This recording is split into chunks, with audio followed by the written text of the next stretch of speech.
Una marea humana es lo que se ha visto el día de ayer en Brasilia, sí, después de estas fuertes protestas de cientos, miles de personas que acudieron justamente hasta la capital y hasta el Congreso, por ejemplo, el Tribunal Supremo Federal, para tomarlo. Mire usted, son las imágenes. Ahora ya todo ha vuelto a la calma porque la policía, inclusive las Fuerzas Armadas, ya han tomado el control de estos lugares. ¿Pero por qué? ¿Por qué quienes son seguidores de Jair Bolsonaro realizan esta protesta cuando ya Luis Ignacio Lula da Silva, quien ganó las elecciones, bueno, ha sido posesionado? Estas son las consultas que queremos hacerle al analista internacional y diplomático de carrera, Javier Vizcarra, a quien le saludamos y le agradecemos por estar con nosotros. Gracias, Vania. Buenos días. Sí, sorpresivo lo que ha ocurrido en Brasil. No por el fondo de lo que trae a colación el hecho de ayer, sino por la forma como se ha producido. ¿Por qué? ¿Y cómo calificamos esto? ¿Qué pasó? ¿Qué sucedió para que detone esta situación? Bueno, este es un largo proceso de división que se ha ido gestando en Brasil ya hace bastante tiempo y que naturalmente ha estallado el día de ayer cuando grupos partidarios de Bolsonaro han intentado tomar estos tres poderes del Estado. Se ha visto claramente en las imágenes cómo esta gente en la explanada, en la famosa explanada de Planalto, ha estado con esa intención, la de tomar estas instituciones. Ahora bien, ¿qué es lo que está pasando? Esto evidentemente genera una suerte de mancha a la democracia en Brasil para todo el mundo, porque estas imágenes han circulado por todas partes. Ahora bien, ¿qué es lo que está pasando? Había grupos que estaban cerca de las instituciones militares, estaban en campamentos. Estos grupos, según la gente analista en Brasil, han sido virtualmente abandonados por sus líderes. Es decir, no se han sentido arropados. Tenemos al expresidente que se ha ido de vacaciones a Miami, pero esa es una parte del problema. Estos grupos conformados por gente más bien pobre del Brasil e incrustados, por supuesto, gente radical que son los activistas políticos que hacen posible estas movilizaciones. Ahora bien, esta gente también ha reaccionado, según se puede conocer, como producto de lo que en las últimas horas ha pasado en el Brasil, la conformación del gobierno de Lula, de Luis Ignacio Lula da Silva, que ha pasado no solamente el número de 23 a 37 ministerios, pero con un frente amplio, casi en nuestra jerga política diríamos una suerte de megacoalición con la que ha conformado su gobierno y en la cual están presentes, por lo menos eso es lo que se ha visto, gente que ha estado vinculada al propio gobierno de Jair Bolsonaro. Ahí tenemos claramente varias figuras, una de ellas la del senador Sergio Moro del partido Unión Brasil. Unión Brasil ahora es parte del gobierno de Lula. Este señor, el senador Moro, dijo en su momento, porque estaba en contra de Lula da Silva, que si se daba una segunda vuelta él no iba a votar nunca por el PT, el Partido de los Trabajadores, o Lula da Silva. Sin embargo, ahora vemos que en la conformación del gobierno de Brasil, Unión Brasil, así se llama este partido, forma parte de la conformación del gabinete de ministros del presidente Lula da Silva. Ahora bien, no solamente es el señor Sergio Moro, también está su esposa, Rosángela Moro, que ha ganado un curul en la Cámara de Diputados en Sao Paulo. ¿Y por qué es importante la presencia de esta dama en el grupo de poder? Porque sabemos que Lula da Silva tendrá que ver muy de cerca cómo se conforma esa Cámara o quiénes están en esa Cámara.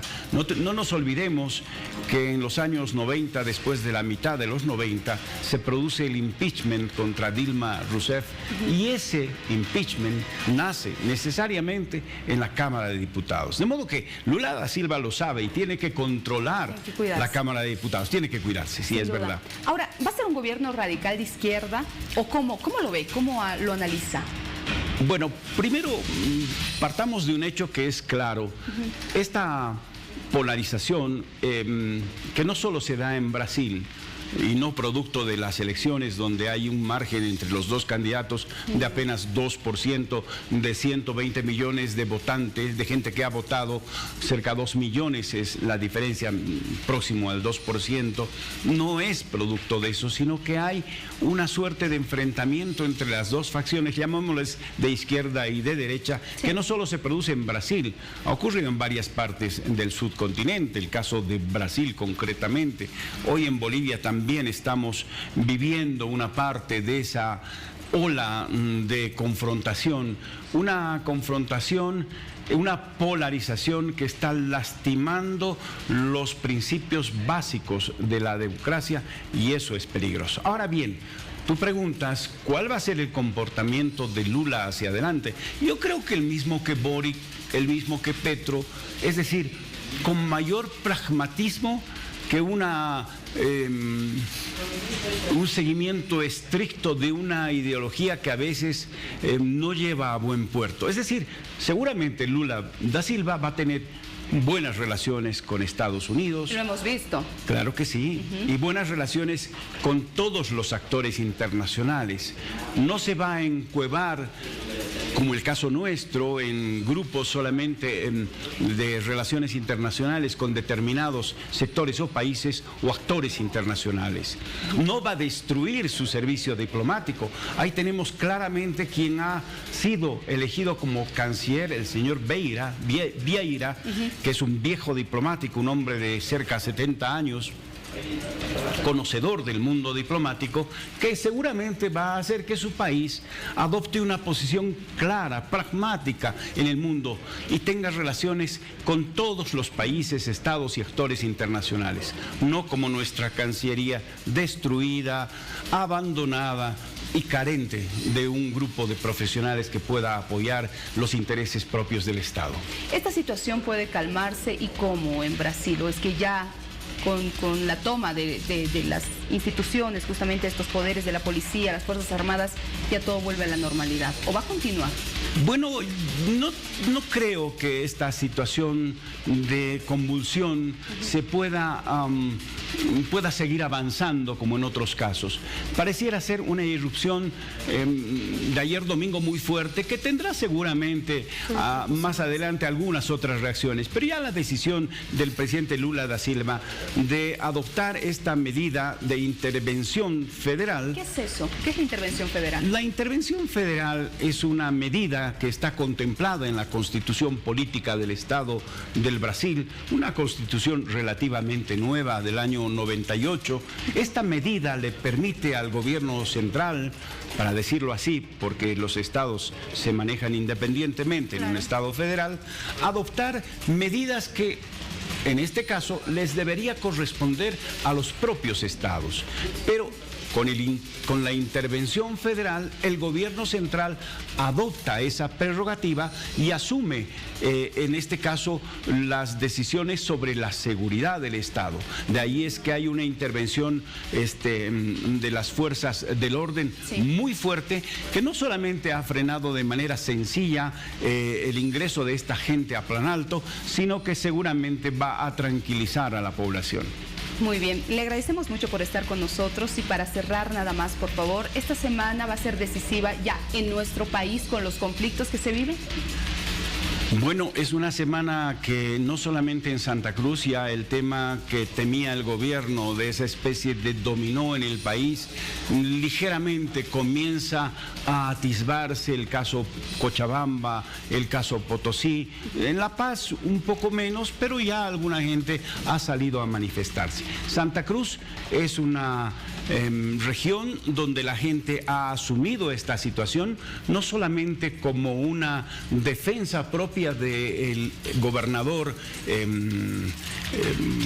Luis Fernando Camacho, sino como una especie de agresión a la propia Santa Cruz. Entonces, si tú estás, yo he estado el fin de año en Santa Cruz y conversas con la gente, es una decisión de la población, no es una decisión de grupos cargos de poder solamente. Si tú ves la convocatoria a los cabildos, es numerosa, es gigantesca, la gente acude con sus familias, hay un compromiso cruceñista muy fuerte y eso es valorable.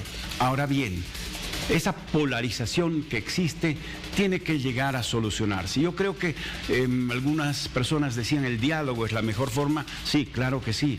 El diálogo mientras se pueda encaminar uno de los temas centrales en nuestro país, la justicia, desafortunadamente cooptada por el poder, y cuando el poder toma la justicia, el Congreso, el gobierno, etcétera, etcétera, estamos hablando de solamente un envoltorio democrático y no de una democracia verdaderamente ejercida en toda su plenitud.